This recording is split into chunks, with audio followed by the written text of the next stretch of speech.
In 1950, a man with mutton chop sideburns and Victorian-era clothing popped up in Times Square. Witnesses said he looked startled, and then a minute later, he was hit by a car and killed. The officials at the morgue searching his body found the following items in his pockets: a copper token for a beer worth 5 cents, bearing the name of a saloon which was unknown even to older residents of the area.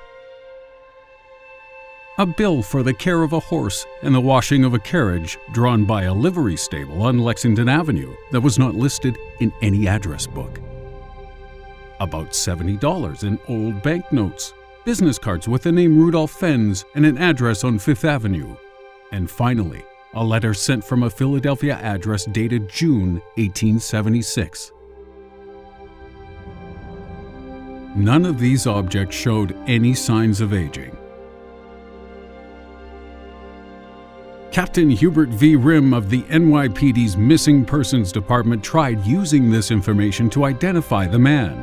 He found that the address on Fifth Avenue was part of a business. Its current owner did not know Rudolph Fenns. Fenns' name was not listed in the address book, his fingerprints were not recorded anywhere, and no one had reported him missing. Rim continued the investigation and finally found a Rudolph Fenns Jr. in a telephone book from 1939.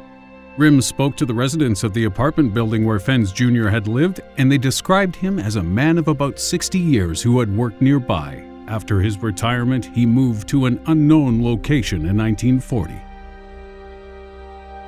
Contacting the bank, Rim was told that Fenns Jr. died 5 years before, but his widow was still alive and lived in Florida.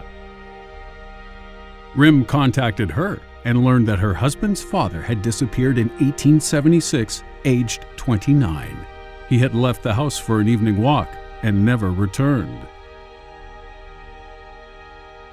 The story was published a number of times in the 70s and 80s as fact, until 2000, after the Spanish magazine Masala published a representation of the events as a factual report. Folklore researcher Chris Aubeck investigated the description to check the veracity. His research led to the conclusion that the people and events of the story were all fictional, and wasn't able to find the story's original source. Pastor George Murphy claimed in 2002 that the original source was from either a 1952 Robert Heinlein science fiction anthology entitled Tomorrow, the Stars, or a September 1951 publication in Collier's magazine titled I'm Scared, and authored by renowned science fiction writer Jack Finney. With the facts at hand, it appeared the story was nothing more than published entertainment. So everyone thought. No copies of the story have ever been found, and Finney died before he could be questioned. In 2007, a researcher working for the Berlin News Archive found a newspaper story from April 1951 reporting the Fenns incident. This newspaper archive was printed some 5 months before either Heinlein or Finney released their work. What's even more compelling, a number of researchers have claimed to have found evidence of the real 29-year-old Rudolph Fenns and proof of his disappearance in 1876.